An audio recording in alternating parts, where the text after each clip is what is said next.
Good morning, everyone, and welcome to the New Media Show. My name is Todd Cochrane. Of course, I'm joined by my co-host, Mr. Rob Greenlee. And Rob, we got a special guest with us today.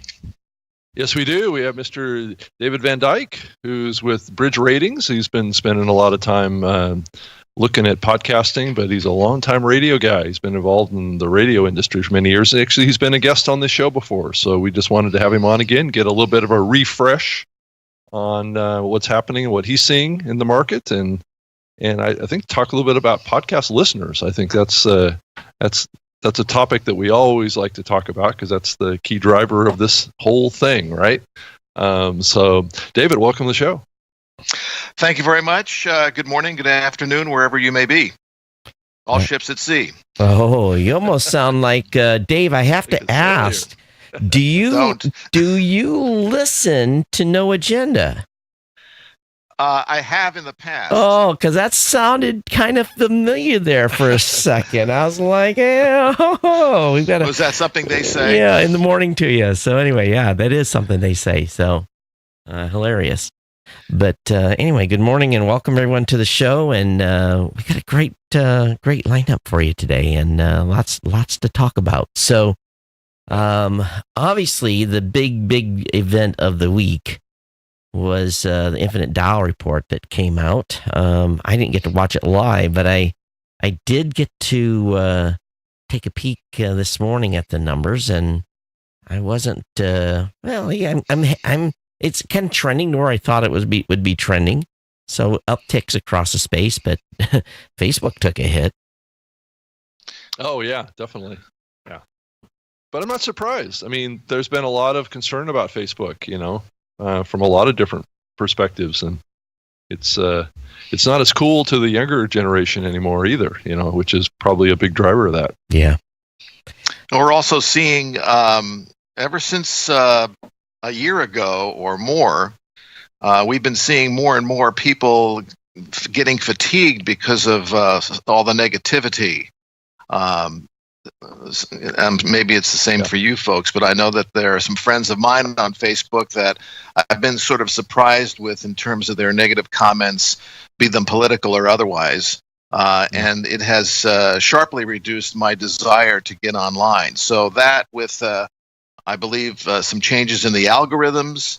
I don't know if you guys have been experiencing this or not, but I've been getting a lot of complaints, not only in our own research, but in just personal anecdotal comments about people who are not seeing many of their friends anymore. What they're saying, about 25 of their friends seem to be rotating consistently. So I think these are all contributing. Yeah, and I think for me, I would, how should we call it? Not an unfollow, but a put you on the back burner spree for a while, because it got pretty crazy on Facebook. But all I see in my Facebook feed these days, besides maybe 4 or 5 of my friends, is everything's podcasting. It's podcasting because I'm in all the same way. Podcasting forums. It just and I have to go look. Like, I don't even see what my mom posts. I have to go look at my mom and sister's profile directly to even know what they're what's going on.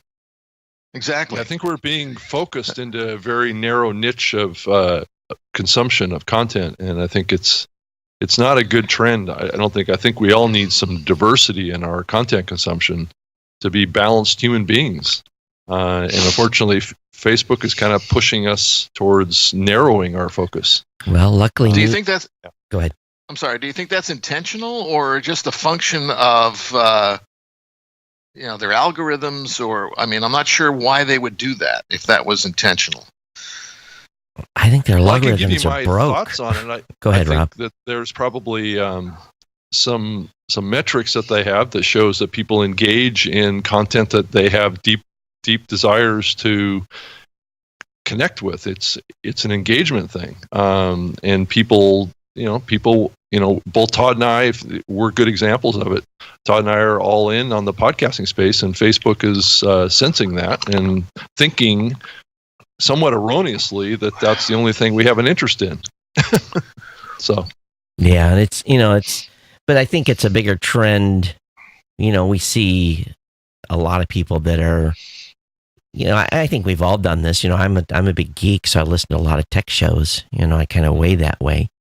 And of course, I listen to a lot of podcasts as well. But I'm a unique beast and different in the space. I listen to 100 different shows every 2 weeks. So it's, but it's part of me being in the business. I'm not a normal listener. So, and I think if you go through the rest of the Infinite Dial and look at the information here, there's, I think I like the upswing a little bit more on, audience size. I think they said they think we're about 73 million monthly. I just feel it's bigger than that based upon, everything we see. But this is the result of their survey data. But time will tell. What do you think, Rob? Do you think the monthly audience size is bigger than that? Well, it could be. I think it depends on how they're asking these questions of their participant, and what's the definition of a podcast. Mm-hmm. I mean, I thought that the numbers were really interesting around monthly podcast listening as it relates to demographic groups or age groups. And I think it really follows, Todd, I think, with what we saw at PodCon. The younger generation is engaging in this medium more than we've seen in the past. And this research shows that. It showed a 3% growth in the 12 to 24 demo and only a 1% growth in the 25 to 54 demo. So there's definitely an uptick in consumption with the younger generation, and I think it has a lot to do with there's also been a growth in the content side too that caters to that age group. So, yeah. Well, and also as I've gotten to think about this, I had big doubts that this 12 to 24 age group was listening to podcasts. I still have some reservations on how big that audience really is. But if I try to think it through a little more rationally, because this is just, me thinking about that and based on the content and everything, what I have kids that are 14 to 21, and I have a 28-year-old that just got married. But the younger ones, if I look at what they're doing, they're just jacked in. They're jacked into their smartphones. And on YouTube or whatever. They're consuming media completely different. My daughter watches Netflix on her laptop. I mean, she considers that her TV. So it's just different. They're digitally connected. They're not like us. And the radio, turn that thing off. I get in my car after they've drove my car, and if I've had it on anything but Bluetooth, it's back at Bluetooth. They don't listen to radio. They don't, that AM, FM stuff they don't care about.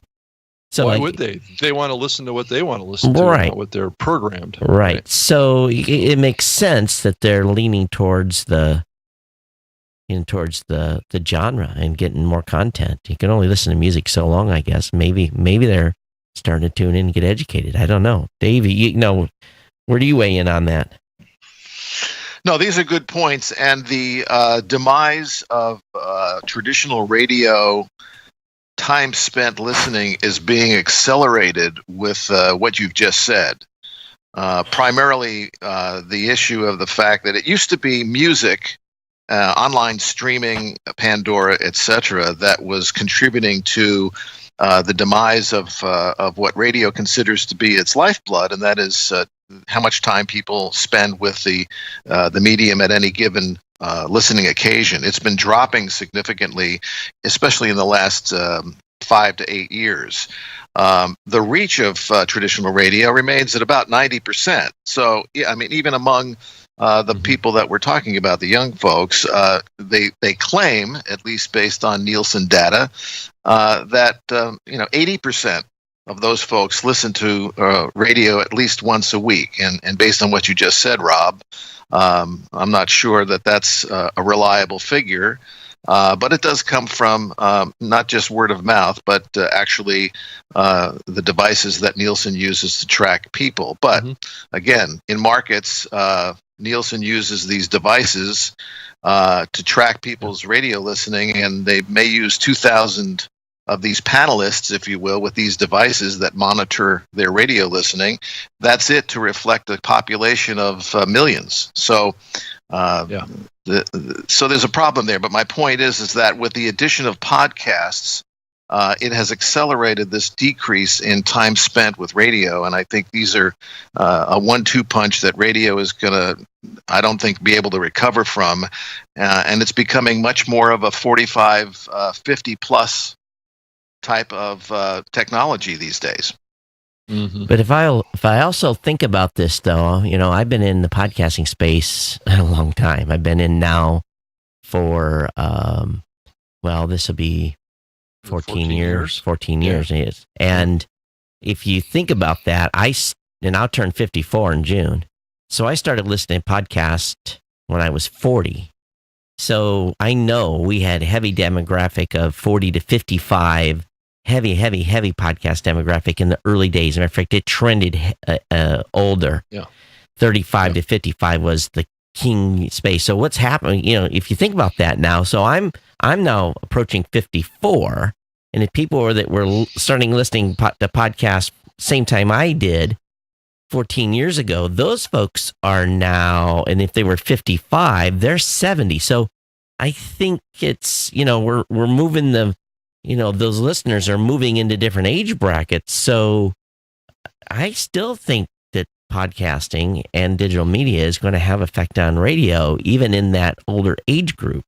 Now, they may still, until they retire, they may still turn on morning drive as they're going in and want to know the drive report. But the first thing I do when I get in my car to take my kid to school in the morning is I lose Waze, and it tells me what the traffic is. I don't need some jock to say, hey, the 405 is blocked at the 18 with my Waze app tells me what's going on. So, yeah, I mean, it's totally a generational shift that we're seeing here. I mean, even the 12 to 24, I think that the numbers probably way heavier towards the 24 end than the 12 end, clearly.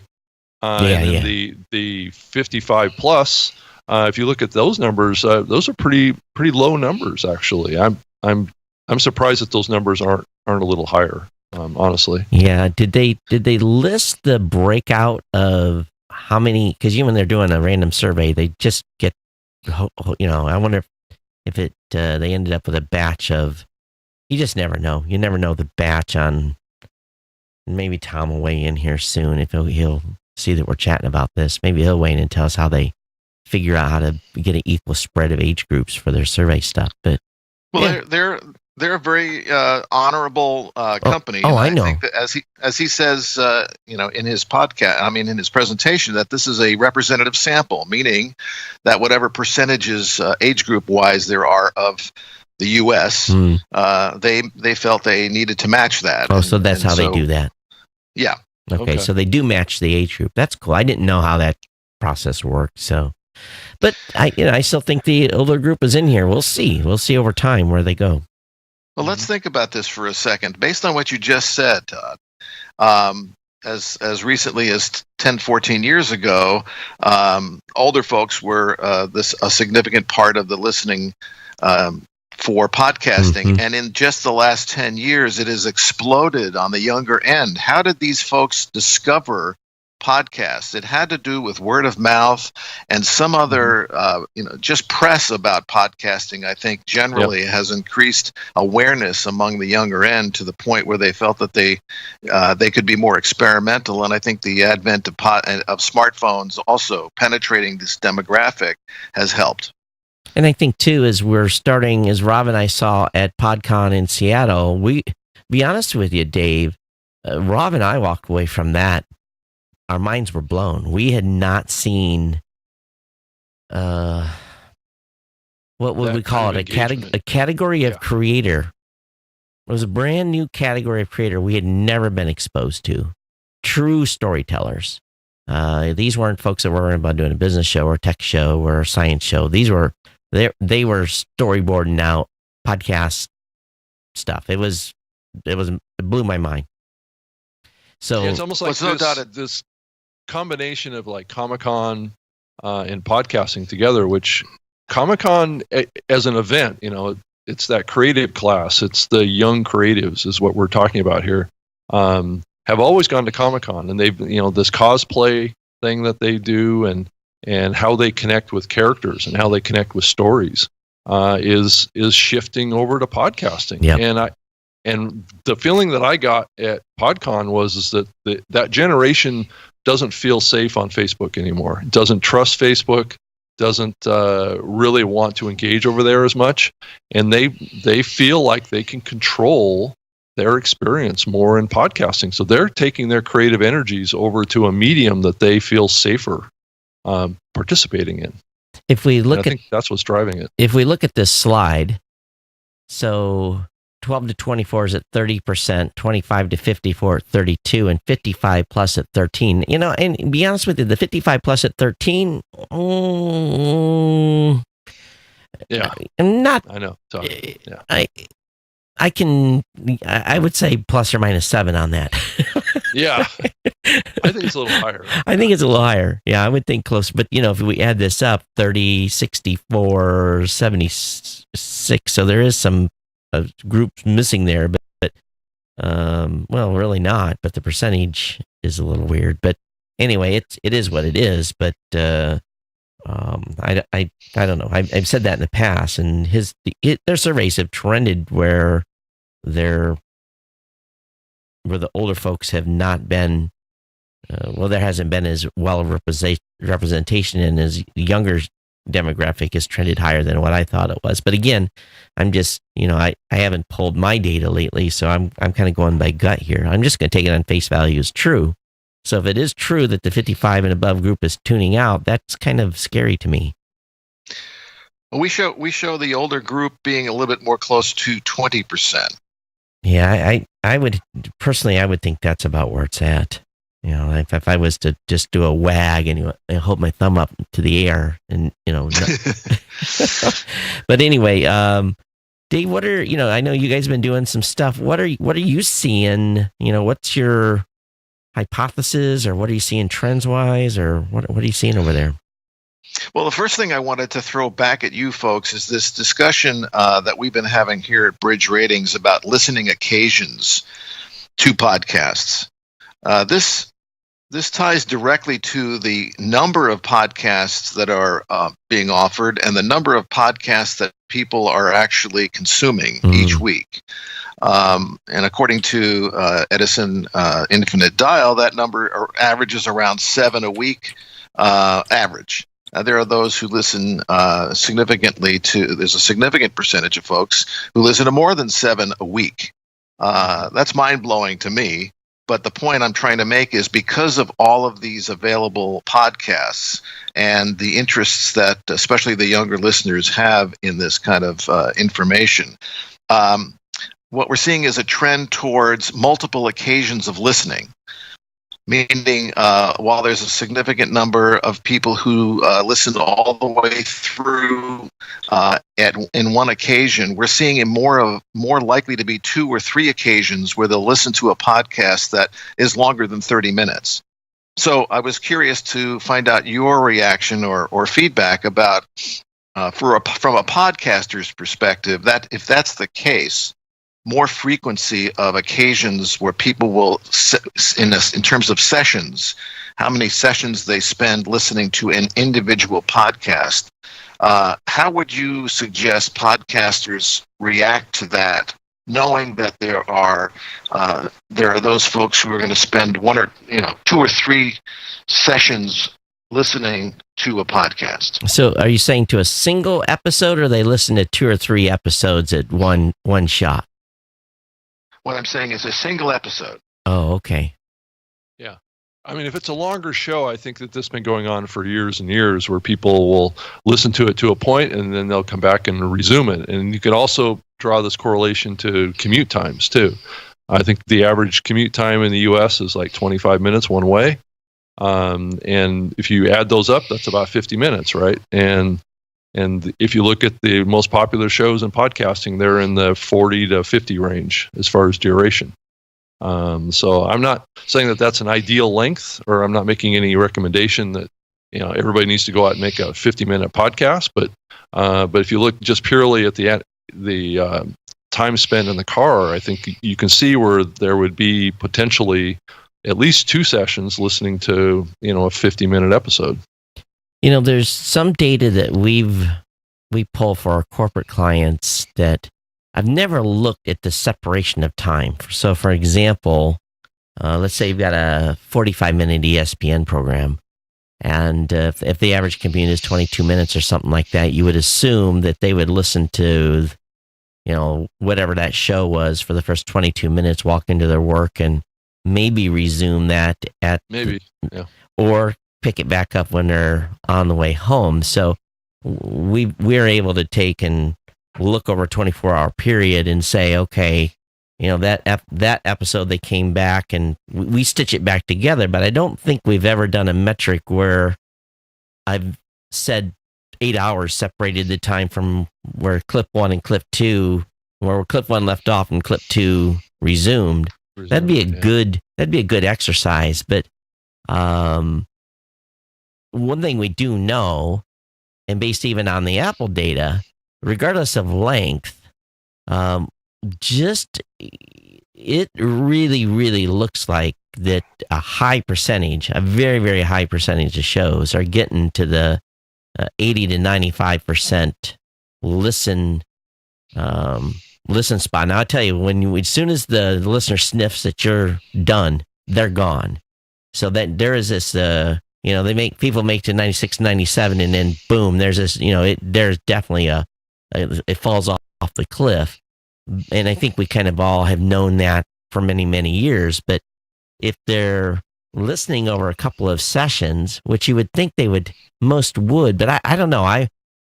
When I start a show, well, except for one that's maybe 3 hours long, because I walk out of my car and I've got my earbuds in, I switch to earbuds and I don't even miss a beat. But not everyone can do that. They're walking in the office, they have interaction with their coworkers and so forth, so they can't concentrate. So I think less than 20% of the people in our studies have shown that they can listen at work. I don't see how most people can listen at work and interact with what they have to do. Yeah, I agree.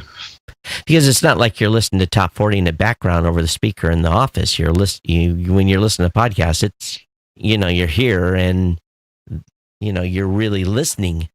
So your concentration level is not as high. I bet you music shows though do better during work days than commentary shows. Yeah, and as Rob knows, listening at work is a high priority for radio stations because of what you just said. And as far as listening at work it's just a very difficult thing. And advertisers do like what you just mentioned, Todd. The fact that most people are engaged, face forward or lean in, if you will, to podcasts. They get much better response to advertising, and that's why you're seeing that whole space increase. Yeah, I think we've known about the engagement since about May of 2005. But it's taken forever. We should have a lot more ad revenue than we have right now, and we should be at $1 billion. But I'll take what we can get. Yeah, I think you'll see that it exploded last year. I think last year was a turning point in terms of advertising dollars. We'll see another, I think, large year this year, especially with the fact that Apple has provided some interesting metrics to confirm some suppositions that advertisers had been looking for. So I think you're going to see another big growth year this year and next year. There's not as much roll down happening as I thought there would, though. So the smaller shows are not getting as much take up as I would expect it to have been a little bigger. Now, there is some roll down that's happening finally. In other words, the second tier level of shows are starting to see more deals, but it's not on the mass. I think we need to double to completely. If we go to $500 million in ad revenue, then the second tier is going to be full as the first tier is, but we need that additional, $200 million to come into the space. Do you really think that there's going to be this trickle down to the second tier? Oh, yeah. When advertisers are seeking, perhaps not a vast mass audience, but they are still seeking a lot of eyeballs and ears. The first tier's full. There are shows that are the biggest shows in podcasting. You can't get in for a year. Their their ad stack is full. I mean, full to the point where they're now like becoming like TV and stuffing as many as 5 or 6 ads in a show. You know, that's how full those top tier shows are, and to the point of annoyance by the listeners. So it has to trickle down, or Gimlet and, you know, all these other companies, Panoply, that are making content are going to have to bust out, 100 new shows that are doing 200,000 listeners an episode. You know, they're going to have to grow some shows quickly to keep up if the ad dollars keep increasing. I mean, Todd, I agree. I mean, that's going to be a challenge for any company to be able to manufacture hits like that at that kind of rate. So the only other thing that I can see, driving this, and I'm not sure that the advertising community really understands this yet, but I think that second level tier of shows is what I like to call unduplicated audience, which means that you buy across a large group of shows, you're actually gonna reach different people in each of those shows. So it isn't like buying across 100 shows, you're buying across the same audience. So you can scale, I think, much bigger in your ad buys if you get into some smaller shows, a larger number of shows. And I have years and years of historical data that shows that smaller shows perform better than the big shows because the audience is more intimate. When you're talking small shows, can you quantify what you mean by that? 5,000 to 50,000 listeners per episode. Well, still, 85% of the dollars being spent on podcast advertising is being spent on 15% of the podcast. Oh, we know that. We know that the top tier is getting the majority of the ad dollars right now. But again, I have shows that media buyers call me and say, I want in this show. I said, sorry, there's no inventory. And what do you mean there's no inventory? I said, do you want to put your ad buy in? We'll do an ad buy for 1 year from today. Or quarter 2 of 19, and they raise your rate. Well, we have raised the rates, but those big shows are still full. So not every big show's full, but those that are performing are, and they're making money hand over fist. So, well, until the advertising community sort of appreciates what you said, Rob, in terms of expanding horizontally their reach, I think that we'll still continue to see this. I hope this does what you've just said, Todd. I hope this doesn't slow growth in terms of advertising. Well, David, here's the kind of funny thing, and this is being around this space a long time. This is the way it was in the early days. There were no big shows. So advertisers had to buy wide. We'd put 400 or 500 shows on a single advertising buy, and it would be $40,000, for a quarter, or $50,000 for a quarter. And that was the type of money they were spending across that many shows. So the shows weren't making a lot of money each, but the buys were decent. And then when the big shows came, that money rolled up into that new tier, into that top tier of top shows. And for 4 or 5 years, that second tier shows were largely abandoned. Now this show still got deals, and there's podcasters still making independent buys, and there's still a one-off here and there that comes in and adds 20, 30 shows to a campaign. But the media buyers those folks are now in management, but they were doing those deals on those small buys. But it's sexy to be in a big show. It's not sexy to be in 400 little shows. Yeah. Yeah, exactly. How do you tell? But I think go ahead, Rob. Todd, you've also said too that one of the big challenges is if we're going to hit $1 billion in revenue, or even 500 million, we got to have more inventory. More inventory, right? plenty. And there's only maybe 200, 300,000 shows in the whole podcasting space that are active today. We have 500,000 shows in the Blueberry directory, but tops 200. Tops 200,000 are active. Tops. Yeah. So you start thinking about how you split up that total number of shows across $1 billion in revenue, and what do you have to have? Yeah. And 150,000 of those shows are probably relatively small shows. There's, and those of you that are listening, please, when we talk about small shows, I want to put some perspective here for you. And I tell this often. If you are, think about where you work, where you go to your 9 to 5, and think about your boss or your boss's boss, how many people they reach. If you're reaching 1,000 people with your show, you're probably having more impact on people than your boss or your boss's boss. Depending on the type of organization you work in, you're having more engagement and more reach. So when people come, I only got 1,200 listeners, I'm like, only? Put 1,200 people in a room, and see what that looks like. That's intimidating.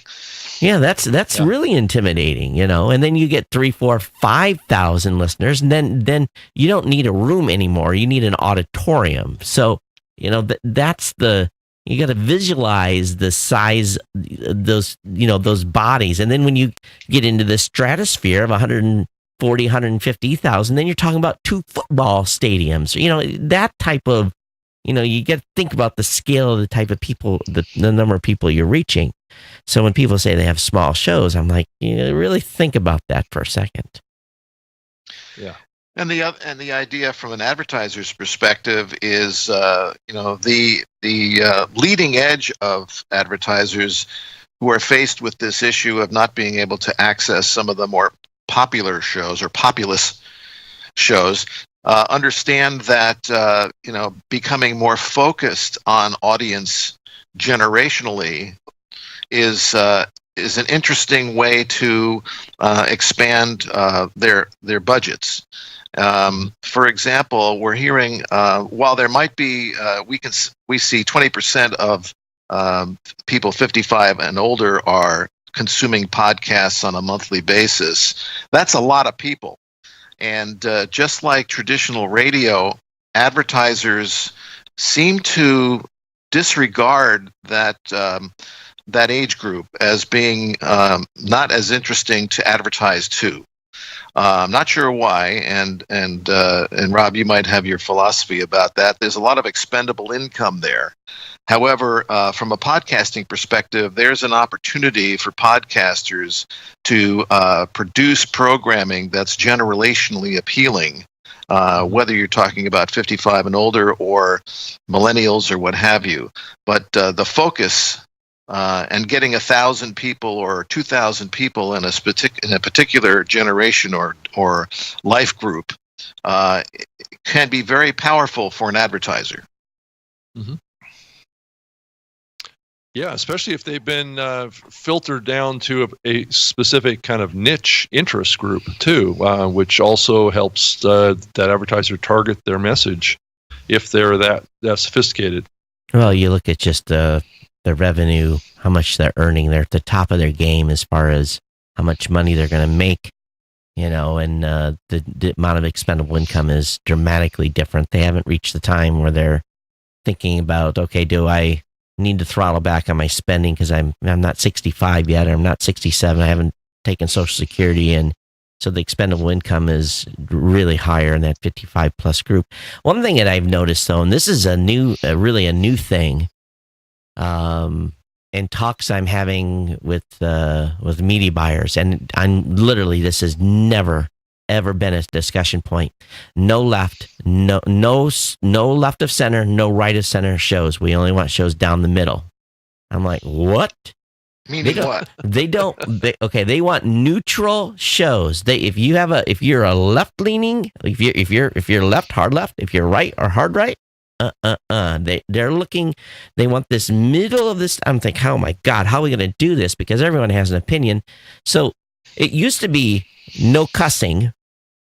That isn't even part of my discussion half the time anymore with media buyers, even though sometimes it's a hard requirement. But I'm getting media buyers saying, I don't want anything hard right.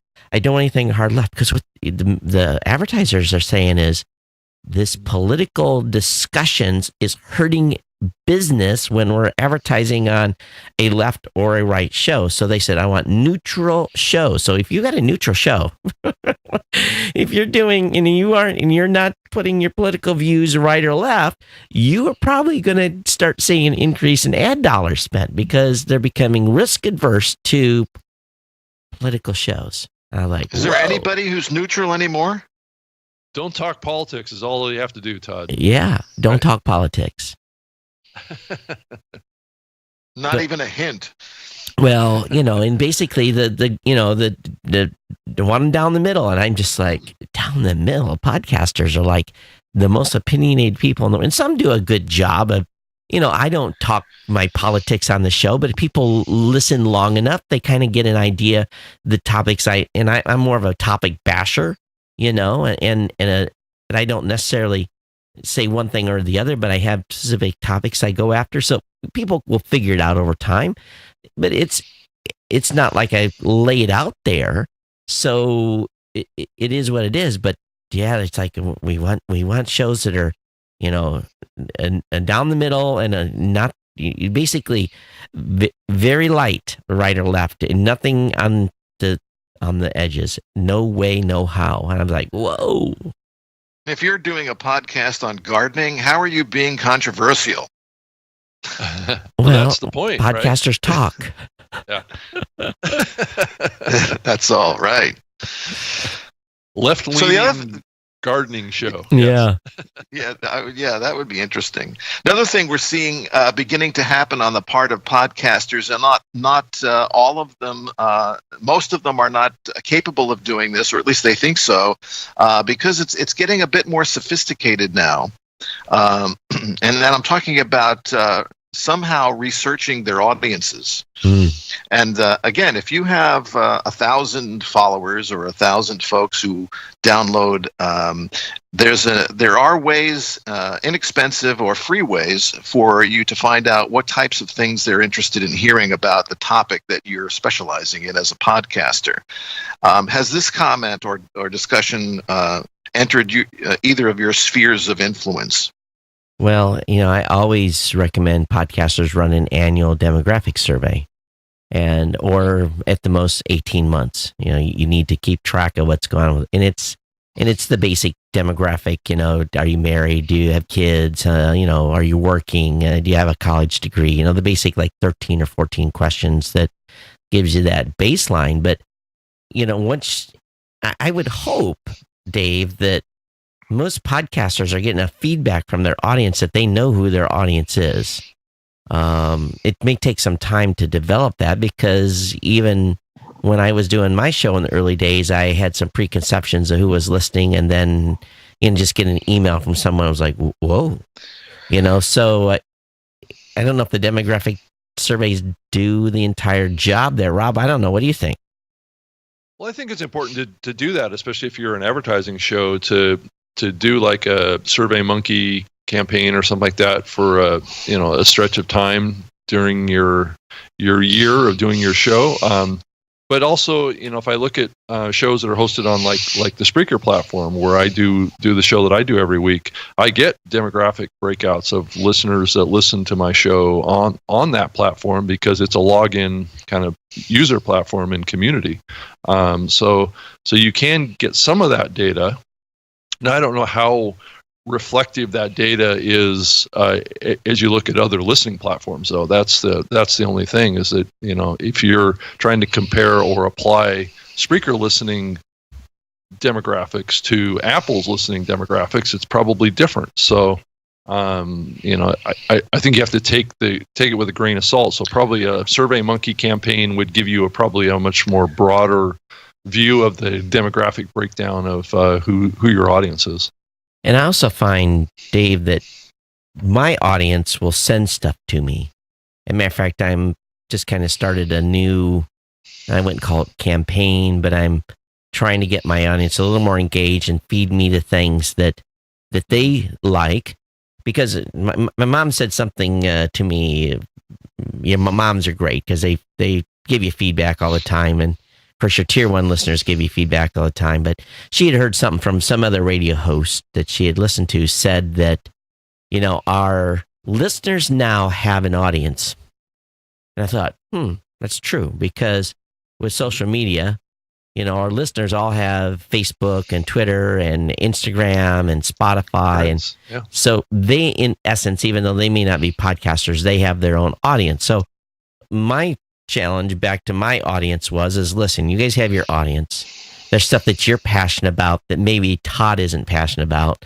So why don't you email me what you're passionate about, or a link to something that's got you triggered or has got you excited or you want to share, and then I'll share that on the show so that the rest of the audience, there might be some of the people out there that say, oh, wow, look at that. And then they can influence their audience, and it kind of like be this self-feeding beast that will help get ideas and information out there. And I'm sure we've all been doing this as, it's been a natural part of how we get feedback to the show anyway. But now I'm more actively saying, please, please, please send me what you're passionate about. Email me that information so that we can, use that, the circles of influence thing by me putting it out and then, expanding that chain. So, I think it was a pretty good. It's actually smart, Todd. It's actually smart that you're putting out content that could appeal to their community, which right? Could pull them into the show. Bingo. Bingo. You're expanding your reach by doing so, and this goes back to what we were saying earlier in terms of the significant and rapid growth of podcast listening on behalf of the younger generation because of these micro audiences, if you will. Kids are doing podcasts that are just for their friends. Yep. And this is part of what I think you're talking about. Well, my son's YouTube channel, him and his friends do YouTube videos back and forth. And now that he's getting better at it, it's just like anything else. It's podcasts. You got to do the grind. You got to put in the time. You got to get your skills honed. For him, he's going to have to do 1,000 videos to get his skills done. So now he's, sharing with friends and family. And of course, I'm liking everything he does. So it's, of course. So what will that lead into as he gets older? Will that be a podcast he does with his buddies? Or I hope so. We'll see. Yeah, Todd, I've been wondering if we are going to see at some point as this younger generation comes up where there's going to be what I would call kind of more private community podcasts that would groups would get together and produce content, kind of closed access content. I don't know. Are you seeing any indication that any part of the community is doing that? I know that there's these paid communities that have been bubbling around for a while, but wasn't that the original purpose of Instagram stories and Snapchat and all that? Was these little short personalized stories? That's true. That's true. That would be shared with their followers. But now, of course, Spotify's on the out because Kardashian's not using the app anymore. But so maybe she'll start a podcast next. Who knows? Actually, I hope she does. Yeah, that would help us a lot. So she can come over and do it on my platform. Yeah. So did we answer your question, Dave? Yeah, I think that was good. And one of the aspects of what you mentioned is this other interesting, I believe, more focused and clarifying piece of information from the Edison study, and that is discovery. It seems like right now, the primary way people are discovering podcasts is through word of mouth from friends or referrals from the podcast hosts with whom they already engage. How do you folks feel about that? Oh, this. I know how Rob's going to respond. And actually, Rob, why didn't you respond for me? It's core. It's the basis of this whole medium. That's right. And it's also a big factor in why the podcast market has grown the way it's grown too. Yeah, it hasn't grown like a hockey stick. It's grown because it's based on word of mouth sharing. Yeah. I think it's just the way the show is, the way the shows are, because, and I don't know if it's going to change. Okay, because here's the thing: I'm not CBS. I'm not ABC. I don't have a platform where I can say debuting in 3 weeks is this new thing, and I run a bunch of pre-rolls for this thing, and and it's all hyped up, and I'm ready to tune in and watch that program. I don't have that megaphone. My megaphone is my listeners. My megaphone is my listeners saying, "Oh my God, you should have heard what Todd said on the show. You need to listen to this episode." Mm-hmm. Or someone says, your opinions changed on something. Well, why? What's with the change of heart while I listen to this podcast? I really think that we're influencing the audiences to the point where it's coming up and people are like seeing a change in someone, or maybe they get excited about a topic and they're like, where did you get this information? And I'll say it 100 times. There's not a discovery problem. I don't think there's a discovery problem. It's just the medium's different.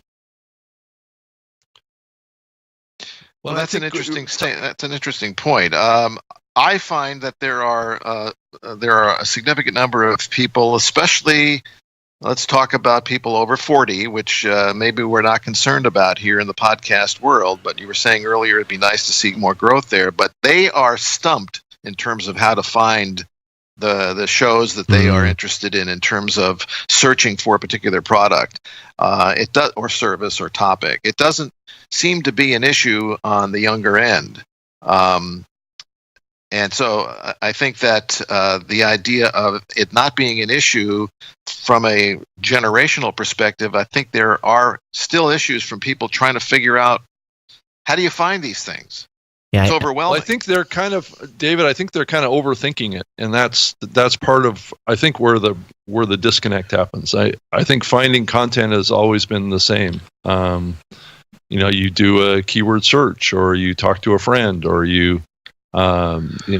those basic principles of finding content online have not really changed much. But podcasters have not helped themselves. I agreed. I'll be, I'll say this to the day I die. If you're not creating content on your own branded platform that it can be indexed by Google, and you can be, there's got to be a home base central where people can be found. We have a whole class, and I understand why we have a class of creators like this. We have a class of creators that just want to put a show over and put it on SoundCloud, and they have a page over there.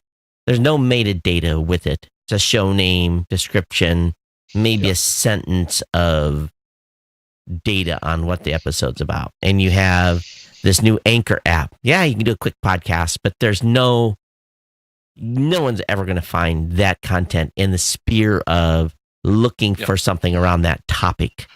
The only way that people are ever going to find my site at geeknewscentral.com, I spend a lot of money to have writers writing. I go to events. I go to CES, and we did 100. My production cost just to do 150 videos for CES interviews and everything that we did, I probably spent $25,000 to do that. Now, the average podcaster can't do this, but I spent that money, and that content went up on my website because I know that those videos will get about 60 million views over the next 2 years, and somebody's going to come into that video, and they're going to say, holy crap, this guy's got a podcast too, and they're going to subscribe to the show. And I feed the beast with this extra content that people are discovering because they're searching about, this remote control coming on the market or whatever. So to me, I understand the dynamics of doing the web and making sure that I'm feeding my show and keeping a steady flow of new listeners coming in. Most podcasters will never do that work. You're right. Well, Todd, let's pull this topic apart in its pieces, because I think it's something that gets talked about in a very superficial way. This whole topic of podcasts not being discoverable. What is the core message that's being driven based on that statement? It's we're trying to match up listeners with podcasts, Yeah, right? yeah. So what's the thing that's getting in the way of that happening? Is it not being able to find it in Google, or is it not being able to understand which app is used, or is it understanding some sort of level or bar of quality, right? Is it a quality discovery issue, or is it just podcasters complaining because they're not growing their show fast enough? Well, That they're trying to blame something that is an excuse for why their shows aren't growing fast enough. Yeah. So I think that there's all these issues that go around this topic, and nobody really clarifies what they're talking about when they say podcasting has a discovery problem. Well, I think you should ask podcasters this question, because podcasters listening to this show, have you ever discovered a podcast in a podcast app? If you have, how many of you have discovered in the podcast app? How many of you went actively looking for in a podcast app? I can tell you, I don't go looking for podcasts in podcast apps. Now, maybe I'm the weirdo in the group here. You know, maybe I'm the old curmudgeon, you know, but I don't use the app to find, and I don't know. I want to know how people are finding how to, I think that's the answer, to ask podcasters how you find podcasts. I mean, Todd, I think people hear about a podcast in some other source, some other media, their friend or something like that, and then they go to the Apple Podcast app and they search specifically for that name of that show. Yes, I agree, but then they subscribe to it. Yep. That's the methodology, or they click to it off of a website. Yep. Based on a subscribe button that's on there. Yep. Well, there are apps. Correct me if I'm wrong. I believe, I don't know the name of it right in front of me. You probably do, but there are a couple of apps that allow you to do a search, a fairly comprehensive search based on topic, right? Yep. Mm-hmm. Yep. But here's why are they not more popular or heavily used? Because when you get your phone from Apple, let's just talk about Apple. There's this beautiful thing. There's a podcast app that's loaded by default on there. They don't need another podcast app. The average Joe is going to use and this is what we see in the status numbers. Now, someone that becomes a super user, a super podcast listener, they're going to say the podcast iOS app sucks. Let me find another podcast iOS app. But for the general person that listens to 2 or 3 shows a week, it's sufficient. It's sufficient. Now, for the power user, they're going to need something a little more special, you know? Yeah. So that's why none of these apps, you know, they're in single digits in percentage of utilization. Yeah. You know, so I saw someone announced a new app just yesterday, I think, a discovery app. And I'm like, okay, do I need to get excited about this? No, because it's going to take them 5 years to get to 3%. You know, if they're lucky, if they're doing everything right. Yeah, and Todd, it's actually even more challenging than that too. I mean, I think people finding podcasts is really being driven by awareness, I think, to some degree. And I think it would really help the space a lot. And I think it does go to the heart of, to some degree, of this discovery issue that keeps coming up, is if Apple did some advertising, or if Apple did a better job of letting their users know, their Apple iPhone users know, that there is a podcast app on their phone. And this is what the icon looks like. I think a campaign like that would certainly be very helpful. Rob? Yeah. Apple is a company that is beholden to their stockholders, and they have to make money. I agree with you. So what is the okay, I'm Tim Cook. I got the person coming to me from marketing. We want to run a $5 million podcast app promotion campaign. I'm going to say, what's the return on that? Well, goodwill. Red line through that one. Okay, so what about Apple Music? Oh yeah, we're showing growth. Yeah, let's spend $25 million on promoting Apple Music because I've got $9.99 a month subscribers that are going to pay for the ROI of the ad. There's no ROI to Apple to promote podcasting. Why should they? Why would they? Well, Todd, what you just said opens up a Pandora's box of topics. It does. Why would Apple even have a podcast area given that situation? Well, right? here's Apple should be thankful. They know we help drive. We, as a podcasting space, help fuel the fire for iPods and the iPhone. We help that. So yes, they did get some tangible benefit because every podcaster on the planet talked about Apple iOS and never talked about Android. That's right. Never. Because that was considered the default place to get podcasts. Because you know what? It shares the name with the iPod, right? Right. Well, so we don't need to go into that history, but it's just that, yeah, it doesn't matter now. It doesn't matter, right? But let's. But it did. It did in the early days. Right. So. Yeah. Steve Jobs. God rest his soul. He was. A bunch of amateurs here are doing podcasting. He called us a bunch of amateurs, but I was like, yes, thank you for calling us a bunch of amateurs. At least we got a mention during a keynote. And boom, all those people that were watching the keynote went out and got that podcast app because they wanted access to those amateurs. That's right. Amateur hour.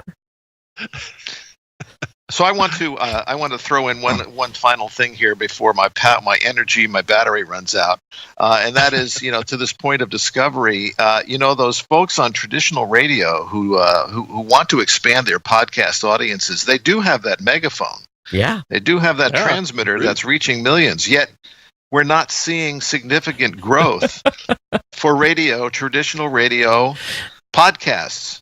Okay, it's a strange phenomenon. Dave, do you have a suit? Do you wear to meetings? Yes. Okay. You want me to put it on? No, but in radio, the suits are the problem. The suits don't listen. Todd, I know exactly where you're going with this. They don't listen. I don't think that has anything to do with it. I think it has to do. They're they're arrogant. They're arrogant and think podcasting is a side highway. We're radio. We're king. Yes, you are right now. But the clock is ticking, baby. And I don't know when it's going to count down to zero. It's probably going to be 20 years. But let's be frank. I do weekly calls with radio people. And I talk to them blue in my face about here are the 4 or 5 steps you should do with the content that you're going to create for your podcast, for your radio station. And 9 out of 10 times they don't listen. Silence. That's the whole point. That's the whole point. It's silence. There are some other details about this. For example, you've got a lot of talented people in radio. Oh yeah, fantastic. Oh, totally. And it requires, as you guys know, it requires a great deal of effort to come up with something original as a podcast. But they don't. But Dave, they don't have to come up with anything original. If they are a morning jock and they have the band that's going to be on Friday that comes in the studio, or if they have the coach, or if they're talking to those little 10-minute segments, that what we really like about radio when they have someone on that is really interesting, that stuff is worth its weight in gold.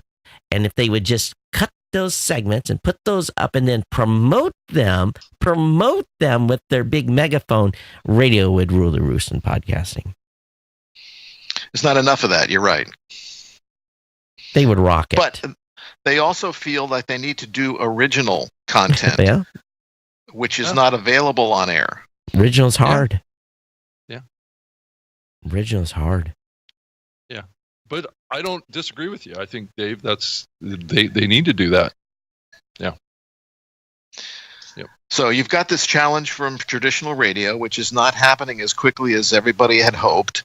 As you know, Rob, maybe you know it as well too, Todd. It's just a matter of complacency, perhaps because of an ego issue or other problems that the industry is facing. I'm talking about radio. It's got its own financial issues. Yes. Yeah. So The almighty dollar. Yes. So they're gonna. Here's the thing. I'm confident that radio will wake up. They'll have to wake up, and when they do, watch out. Watch out. They're going to use all. They've got brilliant people that are on air. So you just watch out when they finally say let's go, and just watch out. It's going to be, it's going to be fun to watch. I really am. It's going to be exciting. So it's going to be a content focus. It's going to be a content focus, not a radio focus. Right. And that's the key differential here. Yeah. But when they come sorry. It can't be an issue of advertising because they already have the relationships, right? Well, radio's local, so unless you're syndicated, most of the advertising is of Tony's car wash or the Ford dealership or so radio in that respect is same challenge as we do in the podcasting space. They're going national. So that local radio, they're going to have advertising issues too. Because the local guy's going, why should I advertise on your podcast? You're being listened in Jersey and I'm in New York, or I don't know. That's a bad analogy, but it's called dynamic ad insertion, Todd. Yeah, targeting. That's true. Yeah. A lot of regional and there are local advertisers who are large, large stores or large businesses that could benefit from the audiences or perhaps expanding the reach that they currently are getting. I know stations that are doing this already, and that is they provide an option for advertisers to expand their current advertising campaign on air with mentions in a podcast. And so they are taking advantage of that kind of pricing. Yeah. They will actually help bring the micro campaigns to the space because, and it's really going to be micro campaigns. So if they're doing a podcast and they have that car dealership that comes in and they want to target it on a region or part of a state, then, that ad spend is going to be, that dealer is going to be very happy because that ad spend is going to be very low. They're not going to cost a lot of money to do that campaign. So the challenge will be is you're going to literally need thousands of those small companies spending $100 here, $500 there, all the way across the country in the world to monetize this out where every episode is, got 82 different ads in it that's going to pay the podcaster what it would if you have one national advertiser. So just think Google AdWords, Google AdSense. Well, I understand that, but I don't know if you've checked your Google AdWords payments recently. I've checked mine, and it's I'm not saying it won't get that low, but it's and I think that's a little bit of an analogy of the opportunity in the short run, anyway. Yeah. So I don't know. We'll see. We'll see what happens. But I think radio's got. From a broadcast standpoint, those transmitters are expensive, and compliance is expensive. When they go digital, all that stuff is gone. Well, when you have the two biggest companies in the business, Cumulus and iHeart, facing bankruptcy and trying to shuffle off billions of dollars in debt,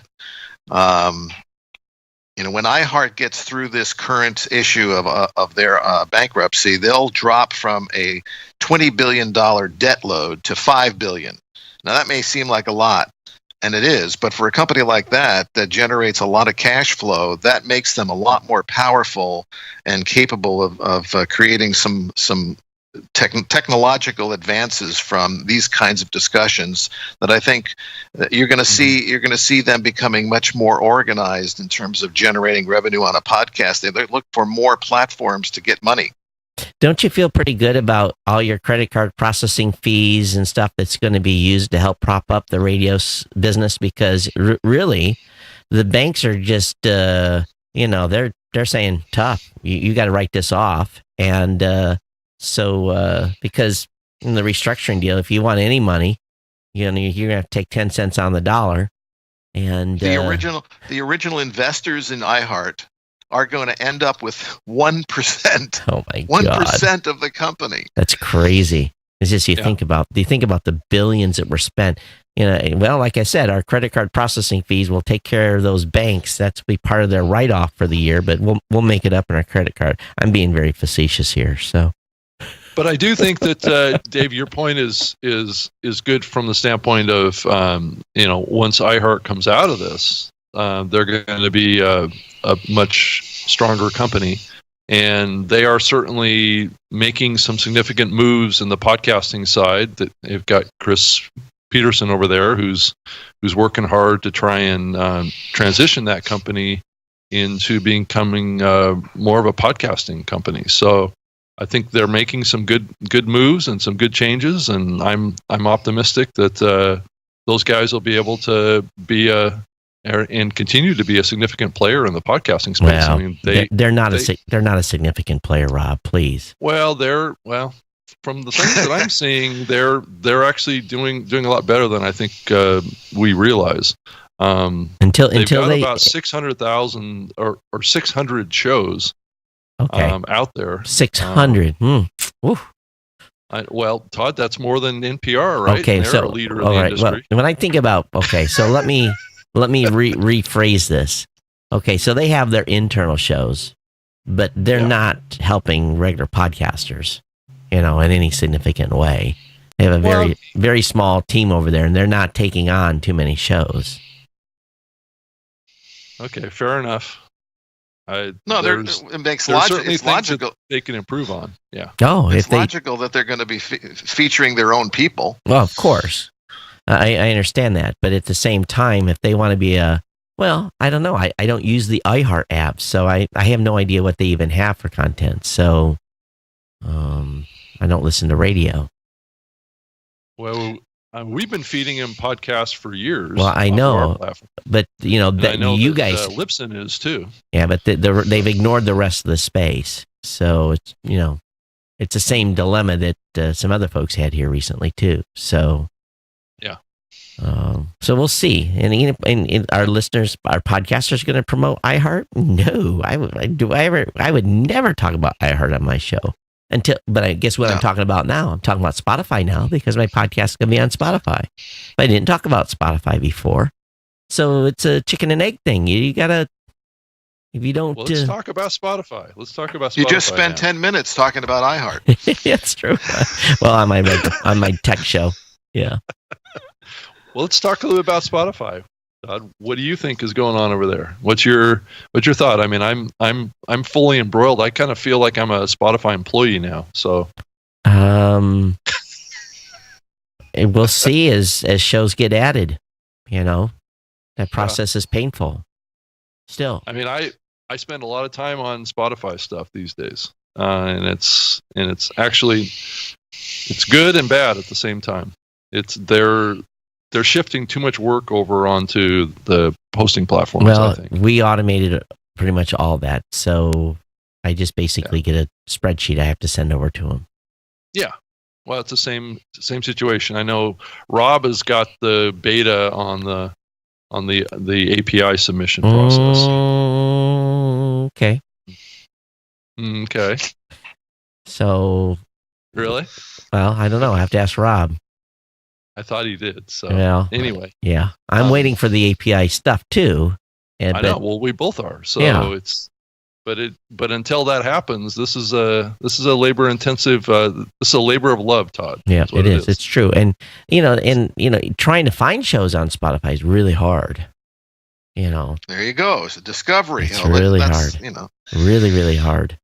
Well, they don't have much of a feature area. They only feature, going back to all my work I did at Microsoft on Zune, their featuring of podcasts is there's a lot to be desired over there right now. I don't know if they just have this opinion that people don't discover podcasts that way, and they're not going to put the emphasis there. Well, but they do have pages that are on the web. Right. You can share on mobile. Of course. But you got to find it first. Yes, you do. And I've been trying to do that with many of the shows that I'm getting on there. Trying to share them on social and push them out and get people linking to these pages on Spotify. So granted, you can't play the content on those web pages. You have to. It drives you back to their app, their client app. Like for example, I couldn't find the new media show on the web, but I could find it in the app. Yes. So I could search for it in the app, but I couldn't search for it on the web. So I don't know where the disconnect is. I submitted that a couple weeks ago. I don't know if you did as well. Yeah, I did. So I wonder which one got picked up. I have no idea. Which feed did you use? I submitted your feed. Oh, okay. Yeah. Yeah, that's, well, we should have talked about that. That's okay.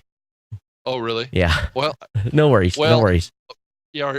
Well, let me ask you a question on that. Are you doing unique feeds for them? Yes. Okay. Well, I can get that changed out. All right. So we'll talk about that after the show. But yeah, it's largely it's part of that labor of love. Yeah, because we are actually sending over to them a Spotify specific feed. Right. So, and there's a couple of reasons for that. Yeah, it's in the contract. Yes, and I didn't want to go there, but yes. Yes. So just so you guys understand, there are some things we can't talk about on the show. All right, so. Well, at any kind of granular detail. Right. Yes. Right. But so I don't know. We'll see. Rob Walsh is complaining 17% of his shows have 5% of their traffic coming from Spotify. So no, I thought it was 13% of his shows. Okay. That was the number. So what about the other 87%? They ain't in there yet. No, he says of the shows submitted to Spotify from Libsyn, 13% are getting 5% of their traffic. So the other 87% that are in there, what type of traffic are they getting? Here's my. I don't know. I thought he meant that only 13% of his entire catalog was in. I didn't read it that way. We'll have to ask for some clarification. But I have a lot of people going bat beat crazy about being over in Spotify, and I'm wondering, okay, what is this really going to do? I don't know, Todd. We'll find out. I don't know. Dave, what do you think about Spotify and podcasting? I think it's too early. I think, as you both have sort of alluded to, I mean, it's still got a ways to go in terms for it to be easily identified, discovered, and consumed there. I think it's a good idea. They may have a line extension problem, meaning they may be trying to do too much. Is the eternal question of the combination of music and podcasts. Does it work?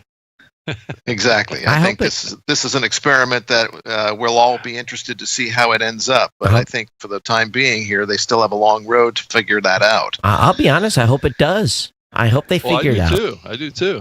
Because I don't care where they listen, as long as they listen. Well, it's another significant presence of a platform on Android, right? Mm-hmm. So you think about that right there. Until Google gets their stuff together. Anything new on that, Rob? No, not really. Dave, Rob's under NDA. Oh, he's got that look. He's got that. I don't want to get sued.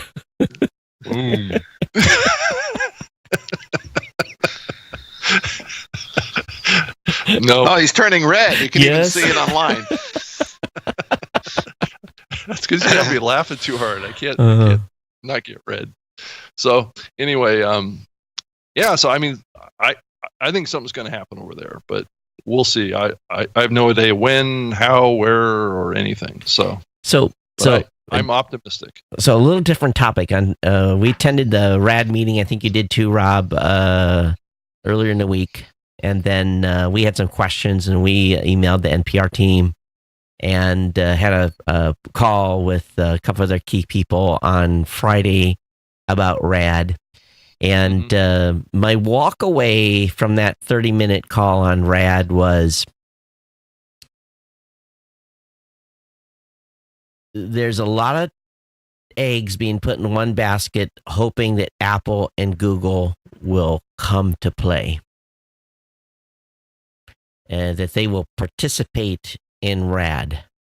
I think there's a lot of apprehension what happens if they don't.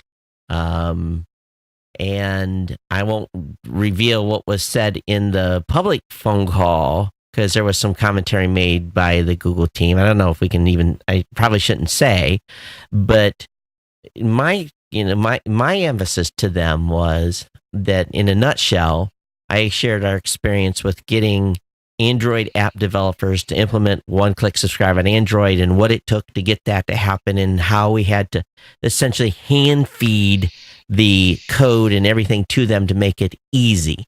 And the step-by-step process we went through there to make that happen, so that now we've got 15 or 16 apps that did it. The implementation of RAD on the client side for the apps that are out there, both iOS and Android, is a much bigger animal from an implementation standpoint.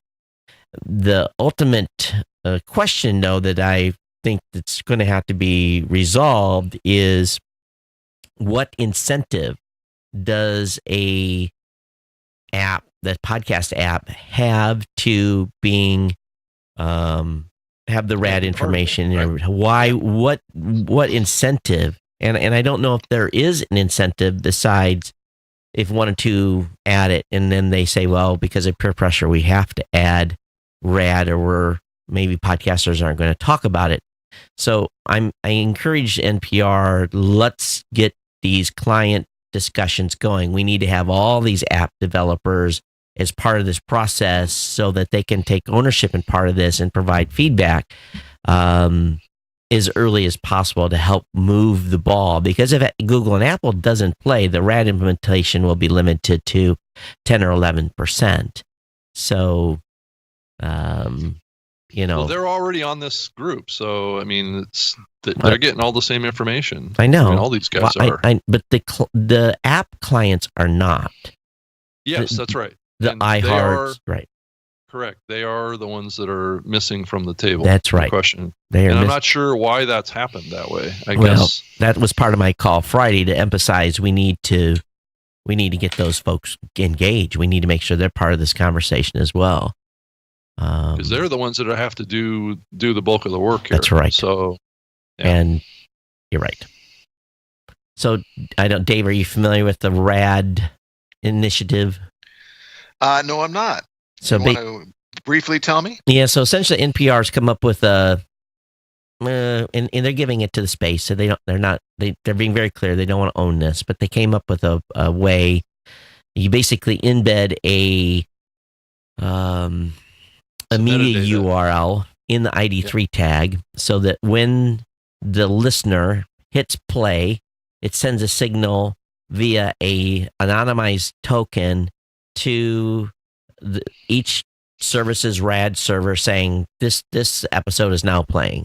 And when they hit stop, they send another signal back and say this episode is now stopped. And that token is because we're coming up on GDPR stuff with the European Union, is going to have to be tokenized. It can't be raw IPs, because it's just the EU has really caused some heartache here. Everything's going to have to be tokenized, and so to be able to limit the privacy concerns and all that stuff too. So the spec is still being hashed through, but that's essentially so what they want is the client side to basically say, hey, he's playing the podcast, and clients say, oh, he stopped, or he shuffled, or never started, and it basically gives the same information Apple is giving in its kind of rudimentary way now with the stats that they have, but they really want stop, play data. Yeah, it's the added layer on top of the server side data that we're currently getting. Client side, just around user interactivity with the MP3 file at the player end of the spectrum. Just kind of summarize it. How long do you think this is going to take to become effective? Well, it's all percentages of apps that implement it. So I know how long it took us to really get Android subscribe on Android going. It could take a couple of years to get full implementation across the space. They're gonna, first of all, they got to get the spec completely dialed down, and then they're probably going to have to, I'm encourage them to come up with an SDK for both Android and iOS, so that library is built so that the app developer only has to add a few hooks, and they can plug this SDK into their app. So that an SDK is going to have to be built. So, we're probably 6, 7, 8, 9 months from even having, I would assume, something that the client side folks can even use to implement something. It may be faster than that. I don't know. But if this is successful, there'll be no more discussion about podcast listening and how much they listen to. This will solve it all. But, well, it'll solve it probably 95%. 95%. There's going to be players that are never going to adopt this. It's just too much work. And 95 is amazing. Right. And we also brought up the piece that they haven't thought about, which is easier, actually can be done almost immediately, is on the web player side. The web player side, this could be implemented very, very quick by all the players. And so we're going to help NPR with trying to get a group of folks together that will talk this part through in order to come up with a spec for web players. And again, this is it's a big privacy thing. We're going to have to make sure we're not invading. People are very sensitive to this now. We're not invading, and we're not aligning this person's information to their buying habits. That we have to be very, very careful about this. Yeah. So, well, that's a massive undertaking, and for you to think that 95% would be covered in 2 years. If Google and Apple and iHeart and Spotify and if Pandora comes to the market, and that's a lot of ifs. That's all those folks have to play. Wow. And, so you deal with, first of all, Stitcher and everyone. So we're dealing with the politics of this. Everyone's got their rice bowl, right? So if you can get everyone to agree to the spec, and that's 90% of the battle, then implementation is probably relatively easy. Then you just, you campaign hard to get the app developers to add it. But there's no benefit for the app developers except for goodwill.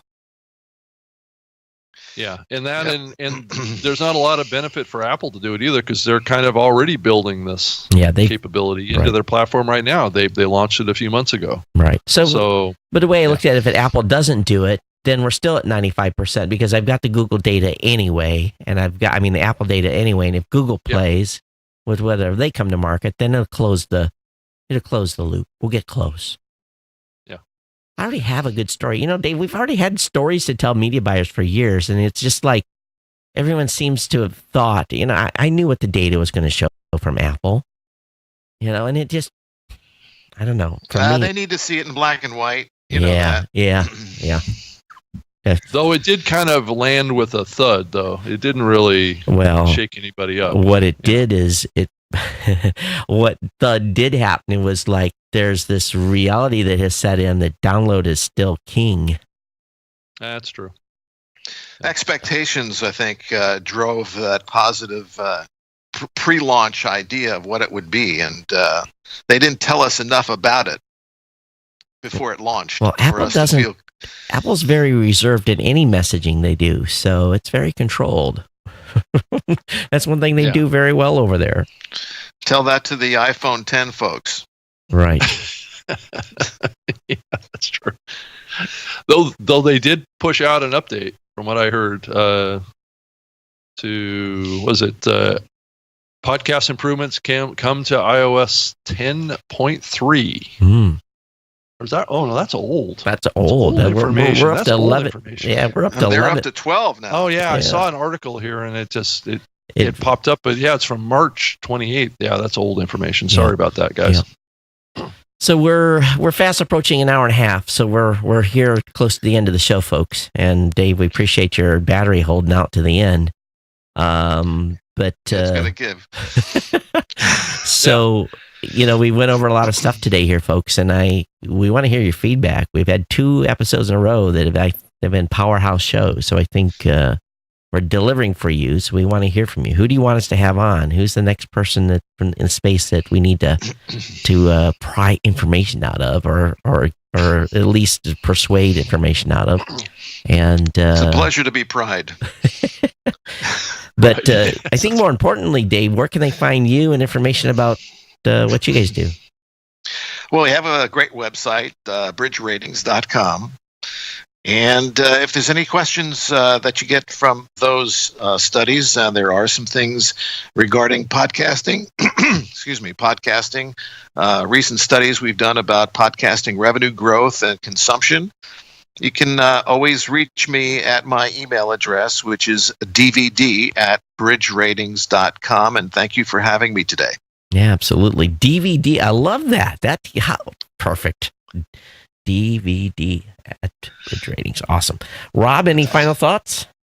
No, just excited for the next week and see what's up next. This podcasting space is turning out to be quite a drama. Drama? So, yes. Why drama? Well, not a comedy. If you think about it, over the last couple of episodes here, we've had some pretty hot topics. I mean, there's a lot of stuff going on in this medium right now. Yeah. So we do have some announcements though for NAB. Yeah. What's happening at NAB with us? Well, we're all going to be on a live streaming panel with the NAB show live production. So Todd, myself, and Rob Walsh are going to be on an hour-long video on the homepage of the NAB show talking about all aspects of podcasting. So we're going to be featured as a hot topic at the NAB this year. Yeah, so let me, I think this is important because we're going to want all of you to get the word out. We're going to want to use the power here of this team. Do we have the exact times that we're going to be on? 4 p.m. Wednesday the 11th. So 4 p.m. Wednesday of April. So, hey, add this to your calendar right now. April 11th, 4 p.m. That's Pacific Standard Time. At nabshow. I don't know if it's com or org. And just Google NAB show. Yeah. But April 11th at 4 p.m. for an hour, and we're going to want to promote the heck out of this. It's a good week to get exposure for podcasting and what's going on in the podcasting space. And this will be not an elevator pitch. It'll be truly talking about podcasting. And each of us will be leaving our respective company names at the door when we do this. So we are? Well, we're not going to be there. I don't think so. We're not going to be there pitching, No, that's true. It's not going to be a pitch session. No, right? No pitching going on. But yeah. But the other thing that's new this year too at the NAB with podcasting is that I learned this over the last couple of weeks here. But the NAB live or the NAB show live folks have what they're calling a podcast studio. That's going to be adjacent to their live streaming studio that they have at the event. So they're going to be doing, I guess, podcasting from the show floor as part of the NAB this year. So it's going to be interesting. I'm asking for details on this because they say that they're going to be having experts and content creators and things like that be involved in that to some degree, and I'm just not sure what that model is, but I'll find out about it here probably over the next week, and I'll share it on the show next week. And the 9 or 10 vendors that are part of the podcast pavilion are, we're in South Hall Upper, and we're about a quarter of the way back. And we'll actually, there's a little podcast pavilion area as well. I don't know exactly what's going on in there. I haven't quite got the clear schedule what's happening there, but stop in and see us if you're going to be in Vegas for the NAB show. Yeah, look forward to seeing you guys live. Yeah. Instead of through this device. Yeah. So everyone, thanks for being here on the show. You can reach me, Todd, at blueberry.com, or follow me at Geek News on Twitter. Rob? I can be found on Twitter as well at Rob Greenlee. That's with 2 E's on the end. And I have a website, robgreenlee.com. And then obviously VoxNest is the company I'm working at right now. And I do another show every Wednesday at 3 p.m. Pacific called the Spreaker Live Show at SpreakerLiveShow.com. Everyone, thanks for being here, and we'll see you next week on the New Media Show. Everyone, take care. We'll see you next time. Bye-bye. Okay. Bye.